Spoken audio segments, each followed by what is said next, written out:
I picked up this portable vacuum. The brand, I believe, is Fanisc. Fanisic. I'm not sure. So just look at the packaging. Um, I mainly got this for cleaning up around my 3D printers because it's just always messy and I don't feel like dragging out the big vacuum cleaner all the time. So if I have a little small cordless vacuum, I will be much more apt to clean up my mess. So here's what's in the box. USB-C charger, instructions, so I will look through on that and figure out how to get started and give it some testing.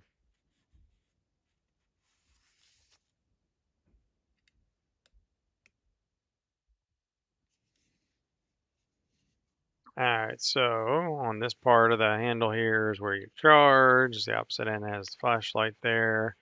And if you hold for 3 or 5 seconds, it turns flashlight on.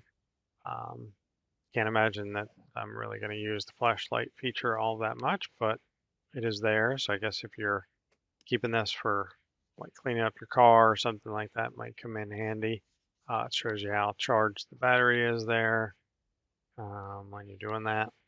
And, reasonably bright. So if you need a flashlight, there you go. But mainly I got this for the vacuum. And what I found, just doing some little initial testing, is I'm actually right. You got to put it in the right way. There it is. It tells you right there to um, use that side. So you got to make sure you're doing that first. And you really need to click it in there.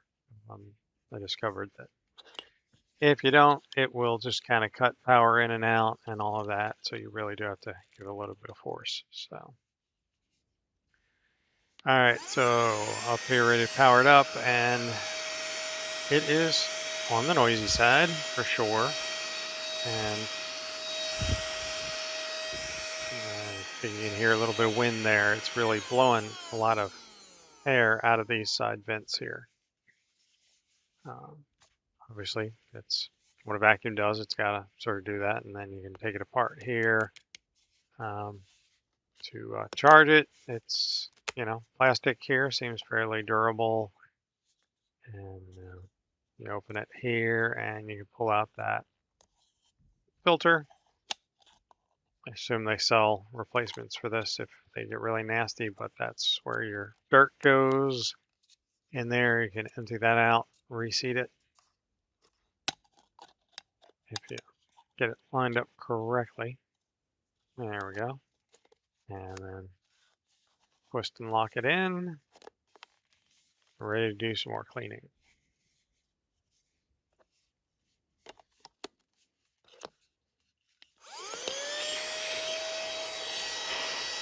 So you can use it without the tool, I guess, or the attachment, whatever you want to say there. And just one button there to turn on and off.